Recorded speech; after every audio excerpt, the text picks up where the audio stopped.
할렐루야. 이제 부활하셨습니다. 우리의 삶에 힘들고 지치고 낭만하는 일들이 끊임없이 일어나지만 모든 그런 어둠의 권세, 절망케 하는 일들, 그 사망의 권세를 이기시고 주님 부활하셨습니다. 그 주님 안에서 우리가 참된 소망을 품고 주님 안에서 우리의 삶을 살아가기를 소망합니다. 이 시간 부활하신 주님, 부활하셔서 영원토록 우리와 함께 계신 주님, 우리 함께 이 시간에 찬양하도록 하시겠습니다. 하늘 영광 버리시고 이 땅에 오신 주님, 우리를 위해 죽으시고 다시금 살아나셨습니다. 그분 우리 함께 이 시간 찬양하도록 하시겠습니다. 힘차게 우리 다시 함께 일어나셔서 찬양하도록 하시겠습니다.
지금 이 시간 우리를 통치하고 계십니다.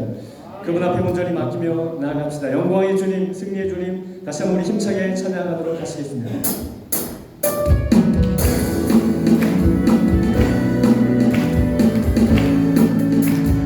영광의 주님 찬양하세. 모든 영광 찬송 예수님께.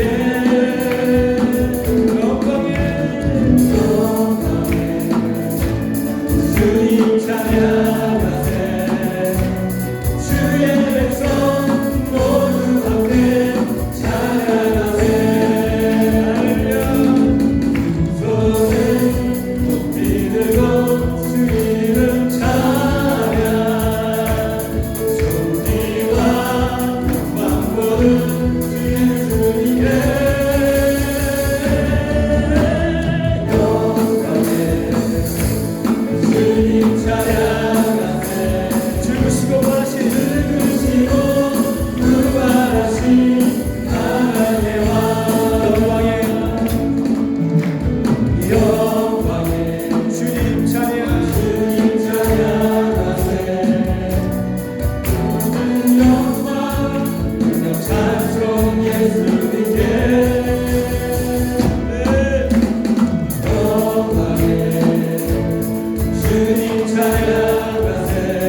이 시간 정말 우리 함께 계신 분 있습니까?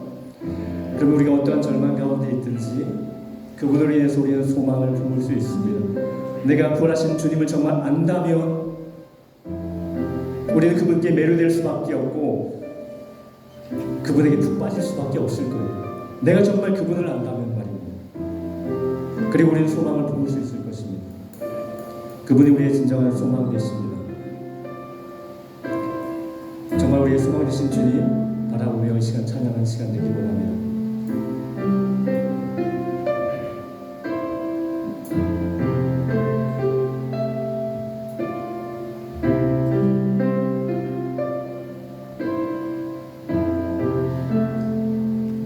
깊은 절망에 수렁 가운데 주님께 갈 수 얻어누리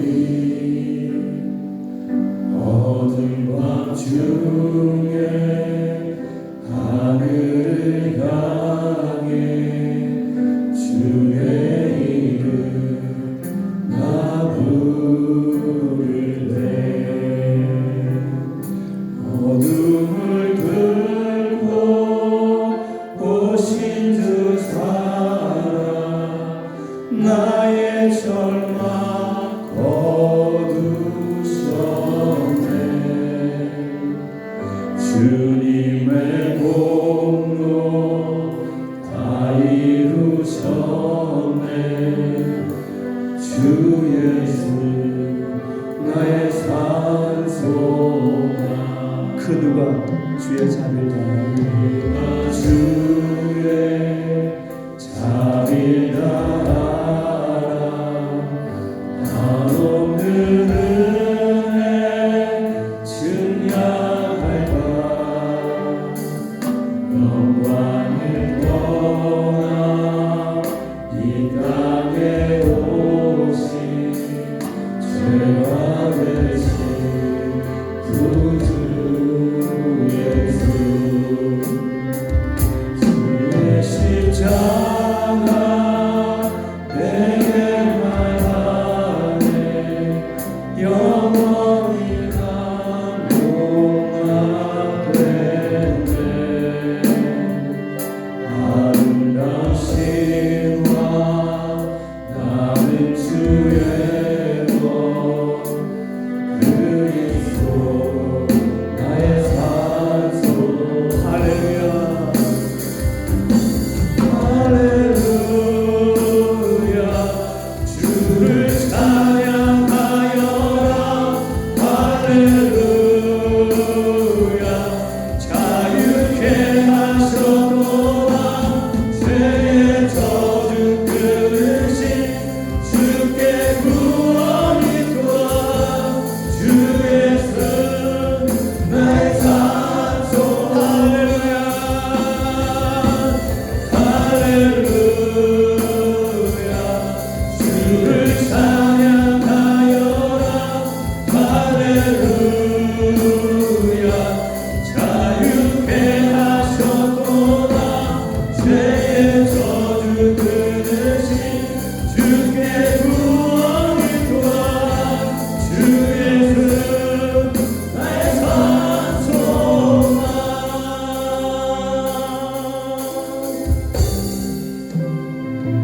언약된 아침 장사된 몸에 부활의 오늘 시작되네 유다의 산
죄의 저주 끊으신 주님, 사망 권세 이신 주님, 그 주님 앞에 우리가 꿇어 엎드려 경배하며 예배하기 원합니다. 이 시간 그 영광의 주님, 부활의 주님, 소망의 주님, 능력의 주님을 이 시간 만나고 그분 앞에 내 마음을 들여 예배하며 경배하는 시간 되기를 원합니다. 우리 함께 이 시간에 같이 기도하도록 하시겠습니다. 사역사신 분이 주님의 그 위대하심을 찬양합니다. 나 거룩한 주님을 돌아오시고 하나님 영광 버리시고 나누신 주님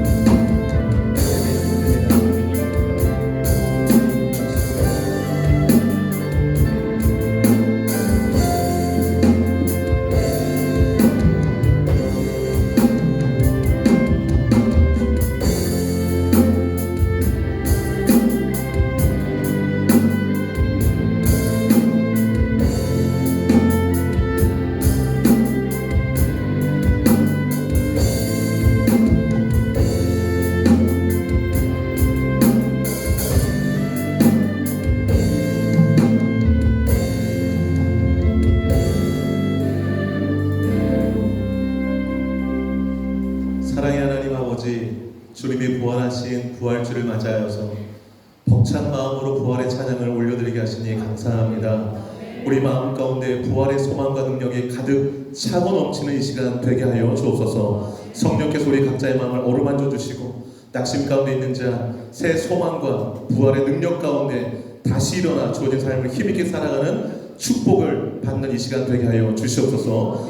어느 자리 어느 곳에 있든지 주를 기억하게 하시고 부활의 소망이 넘치기를 간절히 원하오며 이 모든 말씀 예수님의 이름으로 기도 올려옵나이다. 아멘. 다 같이 일어나서 167장 힘있게 찬양 드리겠습니다. 박수 하겠습니다.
참회의 기도를 드리겠습니다. 지난 삶을 보시면서 진심으로 하나님 앞에 회개 기도하겠습니다. 기도합니다.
우주를 만드신 하나님 아버지를 내가 믿사오며 그 외아들 우리 주 예수 그리스도를 믿사오니 이는 성령으로 잉태하사 동정녀 마리아에게 낳으시고 본디오 빌라도에게 고난을 받으사 십자가에 못 박혀 죽으시고 장사한 지 사흘 만에 죽은 자 가운데서 다시 살아나시며 하늘에 오르사 전능하신 하나님 우편에 앉아 계시다가 저리로서 생자와 죽은 자를 심판하러 오시리라. 성령을 믿사오며 거룩한 교회와 성도가 서로 교통하는 것과 죄를 사하여 주시는 것과 몸이 다시 사는 것과 영원히 사는 것을 믿사옵나이다. 아멘. 오늘은 예수 부활하셨습니다라고 인사 나누겠습니다. 예수 부활하셨습니다. 예수 부활하셨습니다. 네. 제가 오늘 예배 준비하는데 우리 찬양팀 이제 찬양 연습하는데 깜짝 놀랐어요. 그 뒤에서 이렇게 설교문을 읽고 있는데 그 감동이 뒤까지만 전해지는 거예요. 알고 봤더니 금요일날 또 연습했다고 하더라고요. 너무 감동받았습니다. 우리 찬양팀 날마다 애써주는데 기도 많이 해주시고 격려 많이 해주시기 바랍니다. 오늘 찬양팀 너무 감사합니다. 이 시간 함께 공동체 고백하도록 하겠습니다. 자, 사명선언 함께 고백할까요? 시작. 새누리 교회는 선교를 위해 존재한다. 나는 선교사다. 옆 사람에게요. 당신은 선교사입니다. 당신은 선교사입니다. 한 3사람 이상 얘기해 주세요. 네, 7대 핵심 같이 외워서 해볼게요. 시작. 변화가 선교다. 전도가 선교다. 예배가 선교다. 찬양이 선교다. 헌신이 선교다. 교제가 선교다. 성장이 선교다. 믿습니까?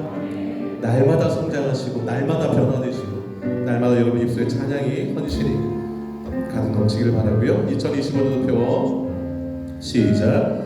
작은 자 한 사람에게 그리스도의 사랑을. 한 번 더요. 작은 자 한 사람에게 그리스도의 사랑을.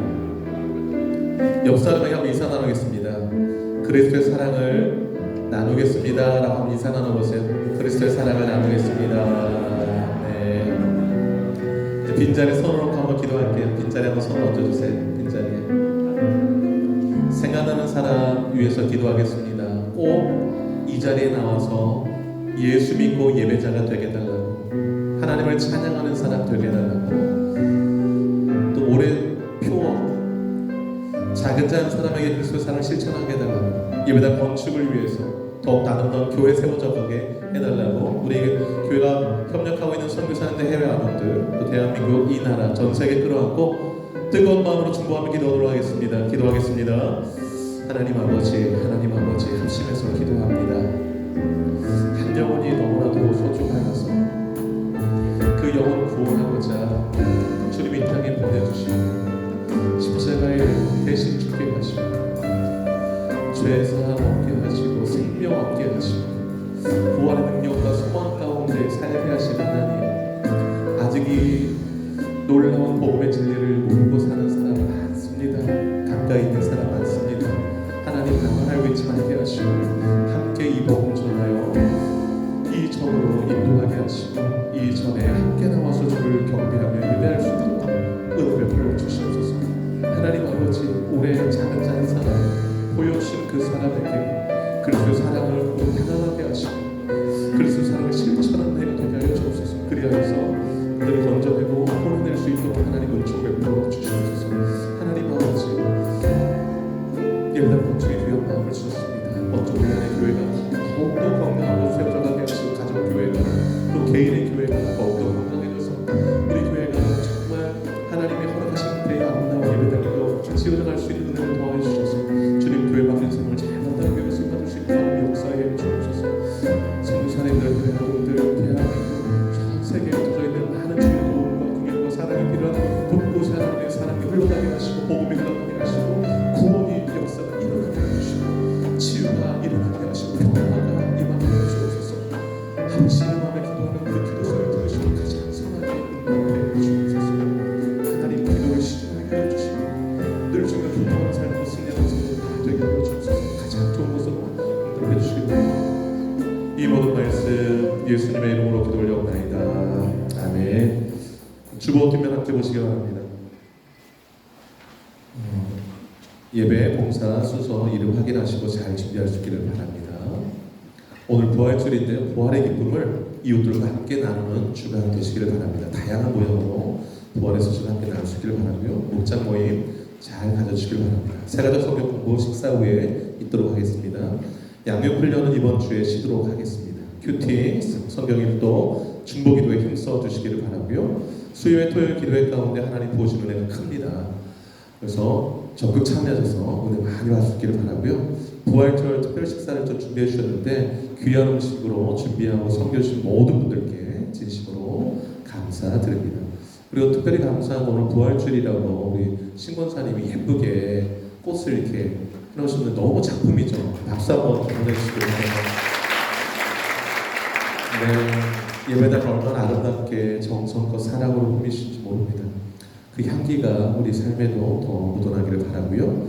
이 시간에 에스더 여성께 나오셔서 특별 찬양 함께 영광 올려드리고 이상도 장로님 기도해 주시도록 하겠습니다.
다 같이 기도드리겠습니다. 존귀하시고 지극히 높으신 거룩하신 하나님 아버지, 우리를 위하여 인간의 몸으로 이 땅에 내려오시고 이 세상의 모든 죄와 무거운 짐을 지시고 모든 수모와 인간들의 비웃음거리와 모든 고통과 고난을 받으며 죄로 말미암아 죽을 수밖에 없었던 저희들을 대신하여 독생자 예수님을 이 땅에 보내주시고 십자가에 못 박으심과 창으로 찔려 모든 피와 물을 다 쏟으시고 죽으신 지 사흘 만에 부활하신 예수님, 새 생명이 피어나는 부활의 아침 온 마음과 정성으로 하나님을 높이며 하늘문을 여시고 부활의 권세와 능력을 행하신 그분을 높여 찬양합니다. 굳게 닫힌 돌문을 여시고 사망 권세를 물리치신 부활하신 생명의 주님, 지금도 우리 안에 살아계신과 역사하심을 믿습니다. 십자가의 부활 사랑으로 인하여 우리의 모든 고통이 사라지고 절망과 캄캄한 어둠의 권세가 몰려올 때 눈을 들어 주님을 바라보게 하심을 거룩하신 하나님 앞에 찬양과 경배와 영광을 하늘 옆에 올려드립니다. 하나님의 말씀을 전하시는 담임 목사님, 부목사님, 전도사님 영적으로 무장하게 하시고 주님의 정으로 말씀에 순종할 수 있도록 기름 부어 주시옵소서. 오늘 단위에 서신 담임 목사님을 성령의 권능과 능력이 살아있는 말씀으로 붙들어 주셔서 증거하시는 부활의 말씀이 우리의 눈과 귀가 고정되게 하시고 가난한 우리의 심령을 가득 채워 영적으로 굳건한 믿음이 되게 역사하여 주시옵소서. 영원한 피난처 되신 주님, 우리 선혈교회 성도 교인 공동체를 위해 기도드립니다. 거룩하신 하나님의 인도하심이 늘 함께하사 성도들의 가정과 일대에 축복과 은혜 베풀어 주시옵소서. 우리의 교회 일 가운데 많고 적은 모든 일이 하나님의 신실한 계획 안에서 이루어지고 선하고 복된 믿음의 길이 되게 인도하여 주시옵소서. 주님, 이 성전에 비어있는 의자마다 자리마다 성령 충만한 성도들로 가득 채워 많은 수를 이룰 수 있도록 역사하여 주시옵소서. 더욱더 성장하고 더욱더 부흥되는 선물의 공동체가 되게 기름 부어 주시옵소서. 거룩하신 하나님의 예비하신 그 땅에 예배당 건축도 곧 이루어질 수 있도록 기적을 베풀어 주시옵소서. 특별히 선물에게 다음 세대들을 주님의 손에 맡겨드립니다. 악하고 어두운 세상 가운데 하나님의 보호하심과 축복 안에서 마음껏 선한 꿈을 꾸며 존귀한 빛의 자녀로 살게 인도하여 주시옵소서. 우리 선울의 교회 공동체 각 부서마다 어두운 곳이 있다면 빛을 밝혀주시고 하나의 티끌이 흠이 된다면 치유하여 주시옵소서. 예수의 깨끗한 보혈의 피로 악하고 성하고 더럽게는 우리의 마음을 깨끗이 치유하여 주시옵소서. 이 모든 말씀 살아서 역사하신 예수 그리스도 이름으로 기도드렸습니다. 아멘.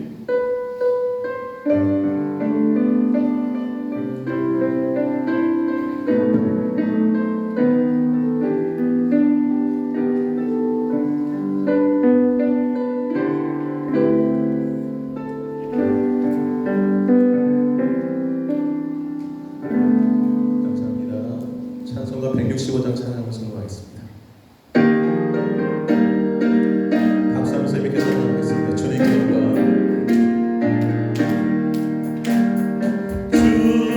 주님께 영광 다시 사신 주 사망 권세가 이기시려네 이곳 입은 천사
모든 삶을 얻을 뿐이라. 주의 사랑으로 세상이 길고 요란 건너보냐 가게 하소서. 주님께 영광 사신 주 사랑 권세 모두 이기시려네. 기도하겠습니다. 만물의 주인 되시는 살아계신 하나님 아버지, 우리의 필요를 아시고 날마다 가장 좋은 것으로 채워주심에 감사하며 귀한 예물을 올려드리는 손길마다 하늘의 복과 땅의 기름진 복으로 채워주시옵소서. 날마다 주께 감사하는 입술과 마음 되게 하시고 주님 주신 것으로 이웃을 향해 흘려보낼 줄 아는 손길 되게 하셔서 성도의 삶이 더욱더 복되게 하시고 하는 일마다 향기나게 하시고 하나님의 영광 크게 드러나게 하여 주시옵소서. 거짓과 헛된 것을 멀리하게 하시고 부하게도 마시고 가난하게도 마시게 하셔서 가난하여서 하나님 모른다 할 일 없게 하여 주시고 부유하여서 또 하나님 영광 가리거나 하나님 모른다 그렇게 살아가는 일 하나 없도록 하나님께서 필요를 따라 채워주시고 날마다 동행해 주시고 감사와 자족하는 삶을 살아가는 우리 성도들 되도록 역사해 주시옵소서. 기도할 때마다 응답되게 하시고 앞이 보이지 않을 때마다 성경을 펼치게 하셔서 하나님의 인도를 받아가는 주의 백성들 되게 하여 주시옵소서. 하늘에서 부유한 자들 되게 하여 주옵소서. 어둠에 머물지 말게 하시고 빛으로 어둠을 몰아내는 우리 성도들 되게 하여 주시옵소서. 우리 교회가 복음의 빛을 밝게 비추는 교회가 되게 하여 주시고 많은 영혼들을 구원하는 고래 방주로 크게 쓰임받게 하여 주시옵소서. 주의 잔을 맡겨드리오니 주님이 붙드셔서 다음 세대 큰 일꾼으로 사용하여 주옵소서. 모든 영광 주께 올려드리옵고 예수님의 이름으로 기도 올려옵나이다. 아멘. 오늘 나누실 하나님 말씀은 고린도전서 15장 12절에서 22절 말씀입니다. 봉독하겠습니다. 그리스도께서 죽은 자 가운데서 다시 살아나셨다 전파되었거늘 너희 중에서 어떤 사람들은 어찌하여 죽은 자 가운데서 부활이 없다 하느냐. 만일 죽은 자의 부활이 없으면 그리스도도 다시 살아나지 못하셨으리라. 그리스도께서 만일 다시 살아나지 못하셨으면 우리가 전파하는 것도 헛것이요 또 너희 믿음도 헛것이며 또 우리가 하나님의 거짓 증언으로 발견되리니 우리가 하나님이 그리스도를 다시 살리셨다고 증언하였으니라. 만일 죽은 자가 다시 살아나는 일이 없으면 하나님이 그리스도를 다시 살리지 아니하셨으리라. 만일 죽은 자가 다시 살아나는 일이 없으면 그리스도도 다시 살아나신 일이 없었을 터이요. 그리스도께서 다시 살아나신 일이 없으면 너희의 믿음도 헛되고 너희가 여전히 죄 가운데 있을 것이요. 또한 그리스도 안에서 잠자는 자도 망하였으리니 만일 그리스도 안에서 우리가 바라는 것이 다만 이 세상의 삶뿐이면 모든 사람 가운데 우리가 더욱 불쌍한 자이리라. 그러나 이제 그리스도께서 죽은 자 가운데서 다시 살아나사 잠자는 자들의 첫 열매가 되셨도다. 사망이 한 사람으로 말미암았으니 죽은 자의 부활도 한 사람으로 말미암는도다. 아담 안에서 모든 사람이 죽은 것 같이 그리스도 안에서 모든 사람이 삶을 얻으리라. 아멘. 설교 제목 같이 한번 읽어보겠습니다. 시작. 부활이 없는 삶과 부활이 있는 삶. 네. 이 땅에 존재하는 모든 사람은 때가 되면 죽음을 맞이하게 됩니다. 죽음을 피해갈 사람은 아무도 없습니다. 오는 데는 순서가 있지만 가는 데는 순서가 없다는 유명한 말도 있습니다. 그렇다면 이 땅을 잘 사는 비결이 뭘까요, 여러분? 죽음 이후를 준비하는 것이라 생각합니다. 죽음 이후의 삶을 준비하지 않고 살다가 죽음을 맞이하면 큰 낭패입니다. 왜냐하면 그때는 준비할 수 없기 때문에 그래요. 그런데 많은 사람들이 이 땅을 살아가는데 죽음 이후의 삶을 준비하지 않고 살아가는 것 같습니다. 죽음 이후의 삶에 대한 다양한 견해들이 있습니다. 무신론자들, 신이 없다고 말하는 사람들, 또 현대 과학적 물질주의자들은요, 인격이나 우리가 의식을 가지고 있잖아요. 그 의식이 그냥 단순한 뇌의 작용이라고 봅니다. 그래서 심장이 멈추면 존재 자체가 사라진다 이렇게 믿어요. 그래서 죽음 이후는 어떻게 되는가? 아무것도 없는 무 상태가 된다라고 말합니다. 여러분, 이 입장을 취하면 어떻게 될까요? 살아가다가 삶이 힘들다 그러면요, 쉽게 삶을 놓을 수 있습니다. 죽으면 다 없어도 끝나니까. 이 힘든 세상, 내가 이렇게 힘들게 살아갈 이유가 뭔가? 죽으면 다 아무것도 없는 무가 되는데. 바람직한 입장이 아닙니다. 성경은 말합니다. 한 번 죽는 것 사람에게 정하신 것이요, 죽은 후에는 뭐가 있다고 그래요? 심판이 있다. 예, 죽으면 무가 되는 게 아니에요. 아무것도 없는 게 되는 것이 아닙니다. 그런가 하면 힌두교, 불교, 뉴에이지 입장은요, 업에 따라서 다른 몸으로 다시 태어난다 이렇게 말해요. 윤회 사상 있잖아요. 돌고 계속 도는 것. 여러분, 불교에서 업보라는 말 많이 쓰잖아요. 그 업이 일업, 그 다음에 보가 갚을보인데요. 업이라는 것은 내가 생각하고 말하고 행동하는 것이 씨앗이 되어서 심겨진다는 거고, 보는 그 씨앗이 자라나서 나에게 열매로 온다. 이게 업보입니다. 업보. 내가 뿌린 씨앗의 열매를 내가 거두는 것. 그래서 살아있을 때 어떤 열매를 심었느냐에 따라서 죽을 때 다른 걸로 막 태어난다고 그래요. 그래서 개미를 못 죽이잖아요. 또 다른 사람이 개미로 태어날 수도 있으니까. 여러분, 우리가 죽음 이후에 어떤 생각을 가지냐에 따라서 지금 현재 내가 살아가는 삶에 대해서 지대한 영향을 끼칩니다. 그런가 하면 초기 영지주의나 일부 현대 해석학 입장은 이런 입장도 취해요. 부활은 실제가 아니다. 그냥 비유랑 은유다 이렇게 봐요. 실제 사건 아니다라는 거예요. 즉 예수님이 부활하지 않았다라는 거예요. 제자들이 새로운 의미를 발견하려고 또 새 의미를 부여하려고 부활이라는 것을 표현한 것뿐이다 이렇게 말하고 있습니다. 여러분, 해석은 자유입니다. 그러나 자기가 믿는 바에 대한 책임은 본인이 다 져야 되는 거예요. 성경은 죽음 이후에 아무것도 없는 무로 돌아간다고 말하지 않습니다. 심판이 반드시 있다고 말해요. 성경은요, 업보에 따라 다른 존재로 다시 태어난다고 말하지 않습니다. 믿는 자는 천국이요, 불신자는 지옥이라고 명확하게 말해주고 있습니다. 성경은 부활이 비유나 은유가 아니라 역사적, 실제적 사건이다라고 말씀하고 있습니다. 여러분, 그런데 오늘 본문이 12절부터 읽었잖아요. 고린도 전서 15장 12절. 고린도 교회 내에 부활이 없다고 말하는 성도가 있었다고 말해주고 있어요. 교회 신앙생활 하는데 교인들 가운데 부활은 없어 이렇게 말하는 사람이 있었대요. 12절 한번 읽어볼게요. 12절 시작.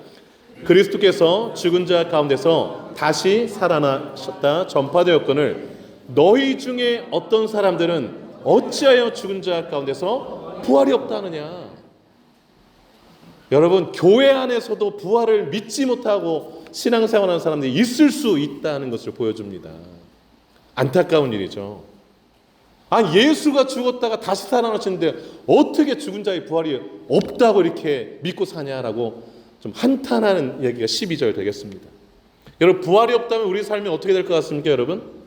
첫째로 복음 자체가 공허해집니다. 복음 자체가. 여러분 14절 15절 보세요. 그리스도께서 만일 다시 살아나지 못하셨다라면, 예수가 부활하지 않았다라면이죠. 우리가 전파하는 것도 헛것이요, 너희 믿음도 헛것이며 또 우리가 하나님의 거짓 증인으로 발견되리니 그랬습니다. 즉 예수 부활이 사실이 아니면 우리가 믿고 있는 모든 것, 우리가 전파하는 그 복음의 내용이 다 헛것이라는 거예요. 다 헛것. 목사는 사기꾼 우두머리고, 신학교는 사기꾼 양성소가 되는 거고, 선교사는 뭘 것 같으세요? 선교사, 국제 사기꾼. 부활이 사실이 아니면 사기치고 다니는 거죠. 사실이 아닌 걸 사실이라고 말하면서 믿게 하니까. 여러분, 부활이 사실이 아니면 우리가 믿는 모든 게 다 공허해지는 거예요. 우리는 다 거짓말쟁이가 돼요. 그래서 15절에 다 거짓 증인이래요. 그러니까 부활이 얼마나 중요한지 몰라요. 둘째, 죄가 마지막 단어가 됩니다. 이거 되게 의미 있는데, 뭐가 마지막 단어가 된다고요? 인생이 끝나는데 맨 끝에 남길 단어가 딱 죄를 남긴대요. 무서운 말입니다. 여러분 17절 한번 읽겠습니다. 시작. 그리스도께서 다시 살아나신 일이 없으면 너희의 믿음도 헛되고 너희가 여전히 죄 가운데 있으리라. 예수 부활이 없으면 죄가 인생의 마지막 단어가 된대요. 너는 죄인이야, 이걸로 끝난대요. 그러면 형벌 받아야 되잖아요. 심판이 있다라는 거예요. 부활이 없으면 우리는 죄로 끝납니다. 우리 인생은 뭐 화려하게 막 살고 이 땅 가운데 많은 것 이뤄놓고 살아도 결국 죄인, 이걸로 끝나는 거예요. 마지막 단어가 죄입니다. 여러분 호스피스 병동 한번 떠올려 보세요. 죽음을 앞두고 치료를 모두 포기한 사람들이 마지막 가는 길 이렇게 잘 편하게 갈 수 있도록 하는 게 호스피스 병원이잖아요. 그 병동에 한 환자가 죽음을 기다렸다고 생각해 보세요. 그 환자 중에 한 명이 죽음을 앞에 두니까 좀 두려웠어요. 그래서 구원받고 싶어서 나 같은 죄인도 용서받을 수 있나요? 라고 물을 때에 부활이 없다면 뭐라고 답변 될까요? 없습니다, 이거예요. 부활이 없으면 그 죄가 사함받을 길이 없어요. 여러분 부활이 얼마나 중요한지 몰라요. 부활이. 십자가와 부활은 한 쌍입니다. 죄의 형벌은 죽음이거든요. 그게 십자가. 형 집행이 끝났습니다. 이게 부활이에요. 부활이 없으면 예수님의 십자가의 죽음이 형 집행이 아닌 거예요. 우리 죄를 짊어진. 부활이 돼야 우리를 향한 죄에 대한 형벌 집행이 끝났다는 선언이 되는 거예요. 그래서 부활이 그렇게 중요해요. 부활 신앙 있는 사람에게는 마지막 끝 단어가 죄가 아닙니다. 죄가 아니에요. 생명인 거지. 세 번째, 소망 없는 공동체가 돼요. 소망 없는 공동체. 18절 한번 읽어볼게요. 18절 시작. 또한 그리스도 안에서 잠자는 자들도 오늘 왜 이렇게 버벅대는지 모르겠어요. 마음이 급한가 봐요. 만약 예수 부활이 사실이 아니면 예수 믿다 죽은 사람 다 망한 사람이래요. 망한 사람. 예수님 위해서 자기 목숨 버려서 순교한 사람은 어떤 사람인가요? 최고로 망한 사람. 아니 예수 부활이 사실이 아닌데 예수 위해서 자기 목숨까지 바친 사람은 최고 망한 사람이에요. 그 다음에 자신의 전 인생을 드린 사람은요, 완전 망한 사람. 그런데 교회 위해서 시간 들이고 물질 들이고 노력 봉사한 사람들은요, 그들도 망한 사람. 그게 18절 얘기예요. 예수 부활 없으면 다 망했다는 거예요. 다 망했다라는 거예요. 19절도 한번 읽어볼게요. 19절 시작. 만일 그리스도 안에서 우리가 바라는 것이 다만 이 세상의 삶뿐이면 모든 사람 가운데 우리가 더욱 불쌍한 자라. 예수 부활이 사실이 아니면 예수 믿는 사람이 제일 불쌍한 사람이래요. 지금 이 시간에 여기 있을 게 아니라 빨리 바닷가 가거나 막 놀러 다녀야지. 근데 여러분 오늘 성경 본문이 19절로 끝나지 않는다는 사실이에요. 그 다음 20절이 어떤 단어로 시작하나요? 그러나, 그 동그라미 하는 거예요. 그러나는 반전이잖아요. 만약에 부활이 없다면 우리가 소망 없는 공동체고 죄라는 단어로 끝나게 되고, 그 다음에 첫 번째가 뭐예요? 복음은 공허해지지만 그러나 복음이 사실이라면 어떻다는 거예요? 완전 반대가 일어난다는 거죠. 여러분 20절 한번 크게 읽겠습니다. 20절 시작. 그러나 이제 그리스도께서 죽은 자 가운데서 다시 살아나사 잠자는 자들의 첫 열매가 되셨도다. 아멘. 여러분 오늘 본문 성경 구절들 곱씹으면서 읽을 필요가 있어요. 이 20절이 뭐예요? 예수님이 죽은 자 가운데서 살아나셨다라는, 이 말은 예수가 확실히 죽었다는 것이고 그 확실히 죽은 예수가 확실히 살았다라는 거예요. 이 사실은 여기 20절에 잠자는 자들이라는 것은 예수 믿다 죽은 사람들을 잔다고 표현한 거예요. 왜냐? 자는 사람 또 깨어나잖아. 이 부활을 의미하니까. 잠자는 자들의 첫 열매가 되셨다. 첫 열매는 다음에 맺어질 열매의 그 모형이잖아요. 첫 열매 그대로 다음 열매도 맺어지잖아요. 즉 예수 부활하신 그 모습 그대로 예수 믿는 사람들 그 모습 그대로 부활한다라는 거예요. 그게 20절 말씀 되겠습니다. 여러분 부활이 진리면 이제 어떻게 되나요? 예수 믿는 사람이 가장 불쌍한 사람이 아니라 예수 믿지 않는 사람이 가장 불쌍한 사람 되는 거예요. 예수 믿는 사람이 망한 인생이 아니라 예수 안 믿다 산 사람이 망한 인생 되는 거예요. 예수 믿는 사람이 죄인으로 남는 것이 아니라 예수 믿지 않는 사람들이 죄인으로 남는 거예요. 예수 믿는 사람이 거짓말하는 사람이 아니라 예수 믿지 않는 사람이 거짓 붙들고 사는 게 되는 거예요. 여러분 예수 부활은 역사적 사실이에요. 여러분 그래서 가장 예수 크리스찬들은 가장 불쌍한 사람이 아니라 가장 복 있는 사람이고 망한 사람이 아니라 성공한 사람이고 죄인이 아니라 용서받은 사람이고 사기꾼 아니라 진리를 전하는 사람들인 거예요. 여러분 내가 부활이 가져다주는 의미가 얼마나 큰가 마음에 새길 필요가 있어요. 여러분 예수 믿잖아요. 여러분의 인생에 새로운 족보가 펼쳐져요. 22절이 그걸 말해요. 22절 한번 읽어볼게요. 오늘 22절까지 읽었는데 시작. 아담 안에서 모든 사람이 죽은 것 같이 그리스도 안에서 모든 사람이 삶을 얻으리라. 아담의 후손인 온 인류는 다 죄짓고 살잖아요. 태어난 모든 사람 다 죽어요. 왜 죽는가? 성경은 죄 때문에 죽는데요. 아담 안에서 태어난 모든 사람들은 죄의 족보를 가지고 있는 거예요. 그런데 예수 믿으면 족보가 바뀐대요. 생명의 족보로. 죽음의 족보에서 영생의 족보로 바뀐대. 그게 22절의 말씀인 거예요. 아담 안에 있으면 모든 사람이 다 사망 아래 있다. 다 죽지만 예수 안에 있으면 모든 사람이 삶을 얻는데요. 이게 너무 놀라운 진리예요. 성경이 말하는 진리. 여러분 예수님이 요한복음 11장 25절과 26절에서 이렇게 말씀하셨어요. 나는 부활이고 생명이다. 나를 믿는 자는 죽어도 살겠고 무릇 살아서 나를 믿는 자는 영원히 죽지 아니하리니 이것을 내가 믿느냐 이 말씀하셨어요. 예수가 부활이고 그래서 생명을 줄 수 있는 분이고 이 사실을 너는 믿느냐 이러는 거예요. 믿으면 죽어도 산대요. 살아서 믿으면 영원히 죽지 않는데요. 근데 이 말을 듣고서 예수님 당시에 사람들이 저게 뭔 말이야 이러고 있었거든요. 뭐 죽어도 산다니 죽으면 그냥 그대로 있는 거지 했던 사람들이 안 믿으니까 예수님이 퍼포먼스를 하셨어요. 이 말씀 하시고 누구 살렸어요? 나사로를.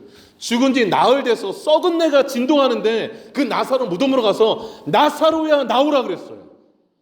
썩은 내 나는 사람이 어떻게 살아서 나옵니까? 불가능하지요. 그런데 예수가 부활이고 생명이니까 나오라니까 살아서 걸어 나왔어요. 그 붕대를 감은 채로. 깜짝 놀랐어요. 깜짝. 어떻게 이런 일이 가능한가? 예수가 그 살려내기 전에 내가 부활이고 생명이라고 말씀하신 게 그대로 믿어지는 거죠. 왜냐하면 직접 보여주셨으니까. 그런데 그렇게 보여줘도 믿지 않는 사람, 믿는 사람 많았어요. 근데 그래도 믿지 않는 사람들이 많아요. 오늘날도 그래요. 부활은 뭘 부활해? 아리마다 요셉이 부자거든요. 그래서 무덤을 미리 마련해 놨어요. 그래서 거기다가 예수님을 장사 지냈거든요. 지난주에 이사야서 53장 읽을 때 맨 끝에 예수님이 돌아가시고 나서 부자들의 묘실에 함께 하였다 해서 약간 왜 예수님이 가난한 사람 묘에 있어야지 왜 부자 묘에 이렇게 약간 이질감도 느낄 수도 있는데 그게 아니라 예수님이 그 행악자들과 함께 이렇게 그 몸이 버려지지 않았고 다르게 깨끗하게 준비된 묘에 안장되셨다라는 의미가 그 구절의 의미예요. 실제로 아리마다 요셉이 아무도 거기다 장사 지내지 않은 그 새 무덤에 예수님이 안장됐거든요.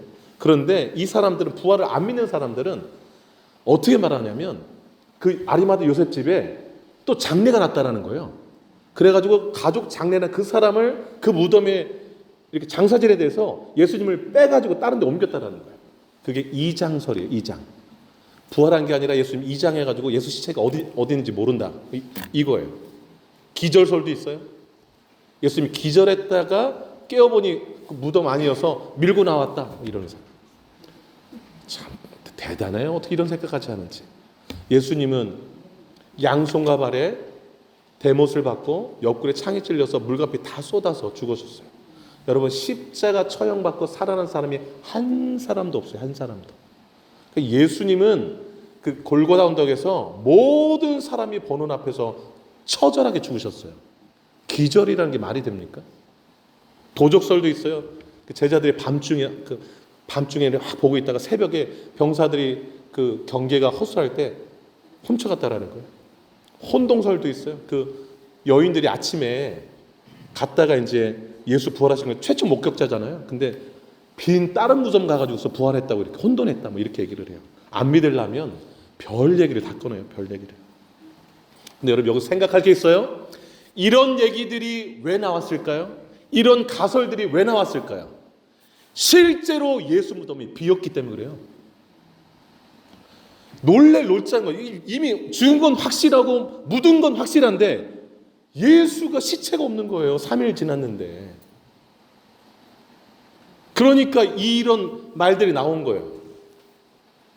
여러분, 예수가 이제 부활할 거라고 예수님 미리 말씀하셨는데 그 예수가 실제로 부활하면 더 난리 난다 그래가지고 종교 지도자들이 철저히 좀 지키라고 했어요. 그래서 돌멩이 이렇게 막아놓고 막 병사들 아무도 얼씬하지 못하게 지킨 거예요. 그런데 시체가 사라져 버렸어요. 무덤이 비었어요.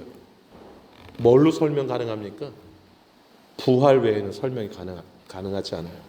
많은 증인들이 부활의 확실한 증거입니다. 많은 증인들 40일 동안 많은 사람에게 보이셨어요. 여러분 오늘 15장 읽으셨는데 4절로 8절 한번 읽어볼게요. 같이 4절로 8절 시작.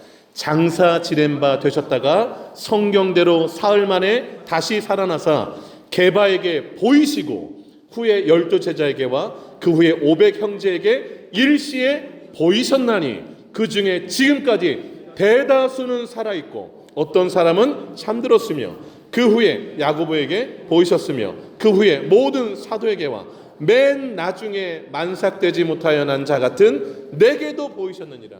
내게가 누구예요? 바울.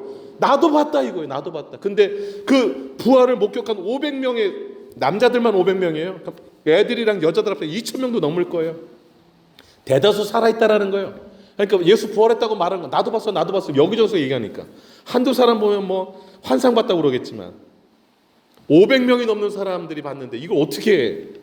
그리고 이들이 전하는 부활의 예수님을 막 믿고 회개하고 돌아온 사람들 3,000명, 5,000명 뭐 큰 무리가 됐어요. 사실이 하는 일에 어떻게 이렇게 회심의 역사가 일어날 수 있을까요? 부활은 사실이에요. 마지막 한 가지 제자들의 순교입니다. 부활이 사실이 아니라면 자기 목숨을 부활의 소식 전하면서 내던질 사람이 어디 있겠습니까? 예수님의 제자들 대다수가 부활의 소식 전하다가 순교당했어요. 어떤 사람들은요 제자들이 서로 입맞춘 거 아니냐. 여러분 부활했다고 하자 뭐 이렇게 서로 입맞추잖아요. 진실이 아니면 뭐 열흘도 못 가요. 다 알려져요. 다 싫은 말이야 이러면서 다. 네. 여러분 워터게이트 사건 유명하잖아요. 미국 백악관이 절대 개입하지 않았다고 그래라. 최고의 법률가 똑똑한 사람 다 입맞췄어요. 그런데 진실 다 드러나 버렸어요. 여러분 예수님의 제자들 똑똑합니까? 다 어부 출신이고 배움이 좀 약간 적습니다. 그들이 서로 입맞추고 야 부활했다고 하자. 이게 지켜지겠어요? 근데 지금까지 여러분 부활이 이제 너무 명백한 사실이잖아요. 지금까지 제가 말씀드렸지만 어떤 모습으로 부활할 것 같으세요? 여러분 부활한다면 30대? 20대? 여러분 35절 한번 읽어볼게요. 15장 35절 읽어봅니다. 시작. 누가 묻기를 죽은 자들이 어떻게 다시 살아나며 어떠한 몸으로 오느냐 하리니. 야 그럼 부활하면 어떤 몸으로 부활하는데 이렇게 묻는 거예요. 자 성경이 말하는 것만 말씀드릴게요. 하나님께서 알맞은 형체를 줄 거예요. 알맞은 형체를. 38절 읽겠습니다. 38절 시작. 하나님이 그 뜻대로 그에게 형체를 주시되 각 종자에게 그 형체를 주시느니라. 상상하세요. 나에게 가장 예쁜 모습을 그대로 해주실 것 같아요. 그대로 해주실 것 같아요. 두 번째 썩지 않는 몸이 될 거예요. 42절 읽겠습니다. 시작. 죽은 자의 부활도 그와 같으니 썩을 것으로 심고 썩지 않을 것으로 다시 산다. 여러분 부활하잖아요. 그러면 절대 몸이 노쇠지지 않아요. 썩지 않아요. 그냥 영원히 사는 몸이 되는 거예요. 그 다음에 영광스럽게 강한 몸이 됩니다. 43절 시작. 욕된 것으로 심고 영광스러운 것으로 다시 살아나며 약한 것으로 심고 강한 것으로 다시 살아나요. 여러분 절대 약하지 않아요. 너무 영광스러운 모습으로 변화될 거예요. 변화될 거예요. 예수님이 그렇게 부활하셨잖아요. 우리도 그 모습대로 변화할 거예요. 그렇다면 마지막으로 예수 부활을 믿는 사람들은 어떻게 살아가야 될까요? 이 고린도전서 15장이 부활장인데 맨 마지막 구절을 한번 큰 소리로 읽겠습니다. 58절인데요. 한번 읽어볼게요. 시작. 그러므로 내 사랑하는 형제들아 견실하며 흔들리지 말고 항상 주의 일에 더욱 힘쓰는 자들이 되라. 이는 너희 수고가 주 안에서 헛되지 않은 줄을 알미라. 두 가지를 권면합니다. 첫째, 믿음에 견고히 서서 흔들리지 마라. 긴가민가 이러지 말라라는 거예요. 왔다 갔다 이러지 말라라는 거예요. 확실한 신앙 위에서 뿌리를 내리고 흔들림 없이 신앙생활하라 이 말이에요. 두 번째, 주의 일에 힘쓰는 자가 되라라는 거예요. 부활이 확실하니 죽으면 주님 만날 터이니 그 만날 날 준비하라는 거예요. 잘 준비하는 게 뭐예요? 주의 일에 힘쓰며 사는 거예요. 주의 일에 힘쓰며 사는 게 뭘까? 하나님 기쁘시게 하는 일이 뭘까? 찾아서 하며 사는 거. 그게 주의 일에 힘쓰는 거죠. 내가 이렇게 말하면 하나님 기뻐하실까? 이렇게 행동하면 기뻐하실까? 예수님은 어떻게 하셨을까? 이런 거예요. 이런 거. 그리고 나서 58절 맨 끝에 어떤 약속을 하고 있나요? 이는 너희 수고가 주 안에서 헛되지 않은 줄 압니다. 여러분, 여러분이 수고한 모든 것 주님이 다 기억하고 계세요. 그리고 여러분이 만약에 재림하 시절에 여러분 돌아가시면 천국에서 주님이 다 상으로 갚아주실 거예요. 다 상으로 갚아주실 거예요. 마지막으로 55절에서 57절 읽고 말씀을 마치도록 하겠습니다. 55절에서 57절인데요. 같이 한번 읽겠습니다. 시작. 사망아 너의 승리가 어디 있느냐? 사망아 내가 쏘는 것이 어디 있느냐? 사망이 쏘는 것은 죄요 죄의 권능은 율법이라. 우리 주 예수 그리스도로 말미암아 우리에게 승리를 주시는 하나님께 감사하노니. 아멘. 여러분 죽음 두렵습니까? 안 두렵습니까? 예? 확실하게 대답해 보세요. 죽음이 두려워요? 안 두려워요? 예, 부활신앙 있는 사람은 두렵지 않습니다. 그리고 바울처럼 사망아 너의 승리가 어디 있느냐 이렇게 얘기해요. 넌 나를 이길 수 없어 이 말이에요. 예수 안에 있으면 예수 안에 있는 사람이 승리한대요. 그게 57절의 말씀이잖아요. 우리 주 예수 그리스도로 말미암아 우리에게 승리를 주신 하나님께 감사한다. 저 죽음이 두렵지 않습니다. 왜냐하면 죽으면 하나님 만나니까. 어차피 다 죽습니다. 몇 년 더 살 것 같으세요? 이거 진짜 생각 안 하고 사니까 이렇게 편하게 살지 막 뭘 하면 되게 다가오잖아요. 근데 육체를 가지고 있어서 죽음에 대한 두려움이 살짝 있지요. 그런데 그때 부활을 계속 생각하는 거예요. 그래, 부활의 승리가 있지. 부활의 신앙을 가지고 있으면 죽음이 사람을 가장 두렵게 하는데 그게 두렵지 않다면 이 세상 두려울 게 뭐가 있겠습니까? 죽기 각오한 사람이 제일 무섭다고 그러잖아요. 그런데 그 죽음이 아무것도 아닌 거 사망하고서 막 이렇게 얘기하는 부활신앙을 가진 사람 누가 이길 수 있단 말입니까? 저는 우리 새노래 교인들이 부활신앙의 능력의 소유자들이 되기를 축복합니다. 그래서 주님 오시는 그날까지 패배의 삶이 아니라 승리의 삶을 사시기를 축복합니다. 기도하겠습니다. 기도하겠습니다. 무엇이 여러분을 두렵게 하나요? 부활에 대한 확실한 신앙을 가지고 계신가요? 일반 사람들이 가지고 있는 죽음 이후에 대한 그런 믿음들이 혹 나에게도 있지는 않나요? 성경이 말하는 죽음 이후에 대한 이야기들에 내 믿음을 온전히 하고 있는지, 그 이후의 삶을 내가 준비하며 살아가고 있는지 내 삶을 돌아보면서 주님 앞에 결단하며 기도하기를 원합니다. 기도하겠습니다. 하나님 아버지, 하나님 아버지, 이 땅에 많은 사람들, 생명 있는 사람들 누구나 죽음을 기다리고 있습니다. 그 죽음을 많이들 두려워합니다. 죽으면 다 끝날 것 같기도 하고, 죽음이 어떤 삶이 펼쳐질까 몰라서 두렵기도 하고, 하나님 아버지, 교회 안에 있는 사람들 중에도 부활이 없다고 말하는 사람이 있다고 오늘 성경이 말하고 있는 것을 봅니다. 고린도 교회 안에 부활은 없어 라고 말하는 사람이 있었습니다. 예수가 부활했는데 부활이 없다는 말이 무슨 말이냐? 바울이 이야기하면서 부활이 없다면 우리의 삶이 얼마나 비참한 줄 아느냐, 그런 소리 하지 말아라 라고 말하며, 부활이 없다면 우리의 신앙은 다 헛것되는 것이고, 우리는 망한 것이고, 우리는 가장 불쌍한 사람 되는 것이고, 우리는 다 거짓말하는 사람들이 되는 것인데, 부활이 없다니 무슨 말이냐라고 말하는 사도 바울이 힘주어 말하는 이 메시지를 듣습니다. 하나님, 우리 새누리 식구들 확실한 부활 신앙을 가지고 이 땅을 살아가게 하여 주옵소서. 이 땅이 우리의 삶은 불확실한 삶의 연속입니다. 그러나 확실한 것 하나, 죽음은 반드시 찾아온다라는 것, 확실한 것 하나, 예수가 사망 권세에 깨뜨리고 승리하셨다는 사실인 줄로 믿습니다. 예수가 부활이고 생명이니 예수를 믿는 자는 죽어도 살고 살아서 믿는 자 영원히 죽지 않는다는 이 사실 확실히 믿습니다. 사망이 두렵지 않습니다. 주님, 사망이 두렵지 않은데 이 땅 살아가면서 당하는 그 어려운 일들이 무엇이 두렵단 말입니까?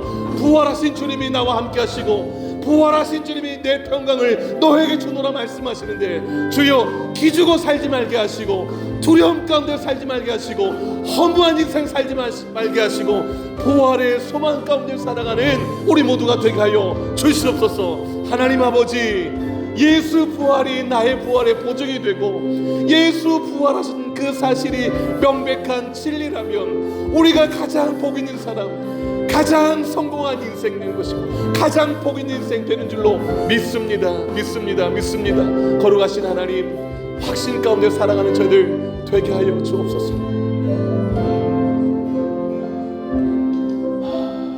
하나님 아버지, 예수 부활이 사실인데 마치 예수님이 부활하지 않은 것처럼, 마치 나에게 부활이 없는 것처럼 두려움 가운데 살지는 않는지요. 주님, 이미 사망 권세를 깨뜨리고 승리하신 그 주님이 우리의 구주가 되시고 우리에게 영생을 주시고 천국 소망을 주셨는데, 이 땅의 삶이 힘들다고 삶을 포기하려 하거나 너무 늘 낙심 가운데 불주고 살지는 않는지요. 하나님, 부활을 모르는 사람들, 죽음 이후의 삶이 어떨지 모르니 다 모호하고 아무것도 없이 사라진다, 이렇게 얘기하는 사람들 많습니다.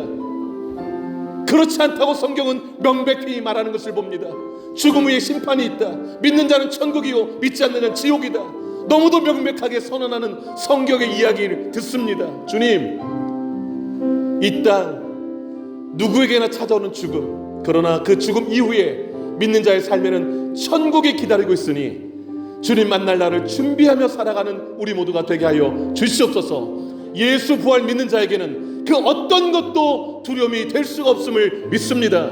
소망되는 줄로 믿습니다.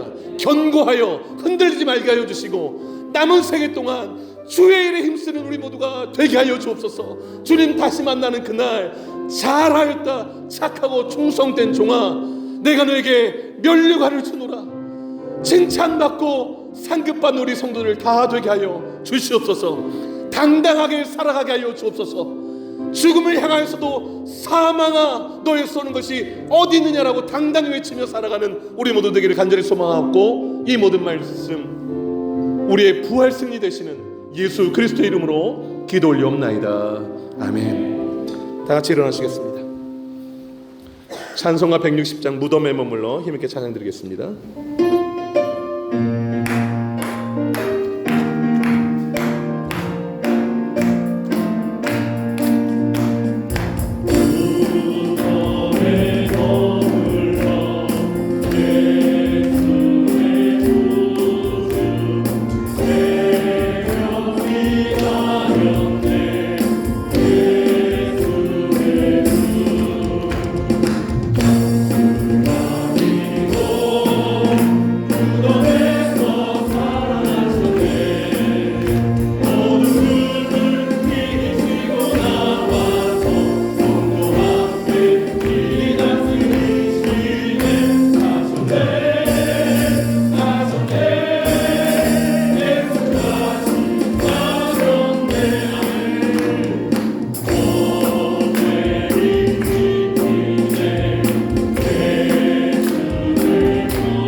기도하겠습니다.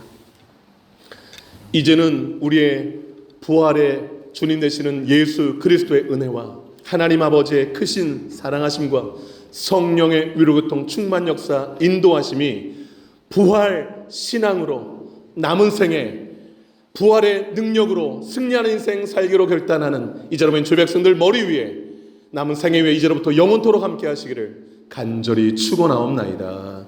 아멘.